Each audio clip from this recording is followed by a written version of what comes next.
2 weeks ago, we told you about an abandoned home in Harrisburg that had become a dumping site for trash and debris. Tonight, we take a look at what's being done with the home. It was a nuisance. It was a public health crisis. It was an emergency. For nearly 2 years, people living in the Harrisburg area had to deal with this eyesore, trash and debris piling up behind an abandoned home destroyed by a fire. In this case, this was an emergency. This was something that clearly had been long-standing. And then the debris, the garbage, the material that was on the property, it gave us our calls for immediate action.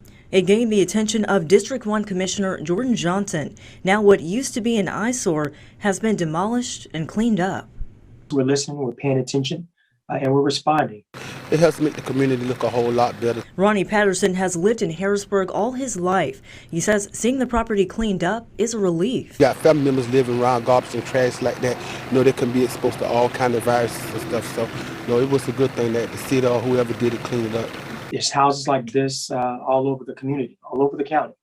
Johnson says the house is just one example of how he plans to continue to focus on blight in the Harrisburg neighborhood. The amount of blight that we have in our neighborhoods, we could see those numbers decrease in a year if we focused our efforts in specific areas versus scattering those efforts out across the county over X amount of months.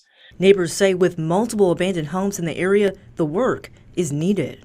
All communities need to be cleaned up, especially with abandoned houses, because you don't know what's or who living in there. Johnson says with the help of the blight ordinance,